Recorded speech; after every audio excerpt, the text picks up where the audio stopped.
আচ্ছা, এই জিনিসটা খেয়াল করে দেখেন, লিওনেল মেসি MLS এর একটা ম্যাচ খেলার জন্য মাঠে নামে এবং এই যে পজিশনটা গোলকিপারের পায়ে বল এবং লিওনেল মেসি একটু দূরে দাঁড়ানো এবং তার পেছনে অপোনেন্টের একটা প্লেয়ার দাঁড়ানো। সো এই পজিশনে আসলে গোলকিপারের করণীয় ছিল কি? করণীয় ছিল সে হয়তোবা একটু তার ডানে চাপিয়ে বলটা আসলে তার প্লেয়ারের জন্য পাস করবে, অর আসলে লিওনেল মেসির মাথার উপর থেকে একটা লফটেড পাস করবে যেটা আসলে তার প্লেয়ারের কাছে যাবে।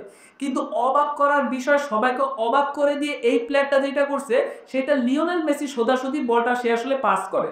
মানে সে আসলে কি করছে, লিওনেল মেসিকে আসলে দেখতে পাইছে কি পায় নাই সেটা আমাদের জানা নাই, নাকি সে চাইছে লিওনেল মেসির শরীর ভেদ করে তারপরে তার প্লেয়ারের কাছে বল দিতে, এইটা সেই একমাত্র জানে। কারণ এরকম সহজ মিস্টেক আসলে কেউ করবে বলে আমার কাছে মনে হয় না।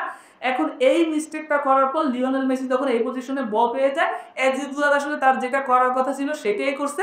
প্রথমে গোলকিপারকে বিট করছে এবং দূরে দাঁড়িয়ে থাকা যে ডিফেন্ডারটা কাছে আসছে তাকে বিট করে কিন্তু গোল করে ফেলছে। এই যে ঘটনাটা আজ ঘটছে, এই ঘটনা ঘটার পর আসলে লিওনেল মেসির হেটার যারা আছে, যারা আসলে লিওনেল মেসিকে পছন্দ করে না, তারা একটা প্রশ্ন তোলে যে লিওনেল মেসি যে লিগটায় খেলে এটা একটা বার্গার লিগ, এই লিগে গোল করা সহজ।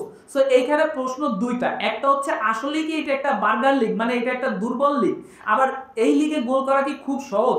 দেখেন, এই লিগে গোল করা সহজ কিনা এই প্রশ্নের উত্তরে আমি বলবো না, মোটেও সহজ না। সহজ না এই কারণে, কারণ দেখেন এই লিগটাতে ম্যাক্সিমাম যে সমস্ত ফুটবলার খেলে তাদেরকে আপনারা বার্গার লিগ এই লিগটাকে কেন নাম দিছে? তারা আসলে প্রফেশনাল ফুটবলার না, তারা অনেকেই আসলে প্রফেশনালি অন্যান্য জব করে কিন্তু পার্ট টাইম ফুটবলার হিসেবে এই লিগটাতে খেলে থাকে, মানে সবাই না, অনেকে। সো যখন আসলে একজন প্রফেশনাল ওয়ার্কার যে কিনা বাইরে কাজ করে সে ফুটবল খেলতে আসে, এই সমস্ত সুযোগ পাইলেও কিন্তু সে আসলে সহজে গোল দিতে পারে না। এর কারণটা হচ্ছে সে কিন্তু একজন প্রফেশনাল ফুটবলার না।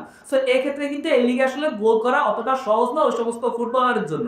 কিন্তু যখন প্রশ্নটা লিওনেল মেসির কাছে আসবে, লিওনেল মেসি যে কিনা ইউরোপে খেলে আসছে, যা কিনা অভিজ্ঞতা যে কিনা ভরপুর, সো সে যদি এই সমস্ত সুযোগ পায় সে কিন্তু এখান থেকে গোল বের করে আনে এবং সেটা সে মাঠের মধ্যে করে। সো আসলে এই লিগে গোল করা লিওনেল মেসির জন্য সহজ, অন্য ফুটবলারদের জন্য নয়। কারণ লিওনেল মেসি একজন প্রফেশনাল ফুটবলার, অনেকের মতে সে গ্রেট অফ অল টাইম। কিন্তু অন্য যে সমস্ত ফুটবলার আসলে এই লিগটাতে খেলে তারা আসলে লিওনেল মেসির ধারে কাছে তো দূরের কথা, একজন প্রফেশনাল ফুটবলারের থেকেও অনেকটা পিছায় থাকে অনেক ক্ষেত্রে। সো সেক্ষেত্রে তাদের জন্য গোল করাটা খুবই কঠিন হয়ে যায়। কিন্তু এই সমস্ত সহজ সুযোগ পাইলে, এই সমস্ত ক্রেজি মিস্টেক পাইলে লিওনেল মেসির জন্য কিন্তু গোল করতে কোনোভাবেই ভুল হয় না, সে কিন্তু গোল করে বসে। তো আশা করি আপনাদের যে দুইটা প্রশ্ন ছিল, দুইটা প্রশ্নেরই একেবারে সহজভাবে উত্তর দিতে পারছি। আর আজকে ভিডিও পর্যন্ত ভালো লাগলে সবাই লাইক কমেন্ট শেয়ার করবেন। ধন্যবাদ, দেখা হবে অন্য কোনো ভিডিওতে।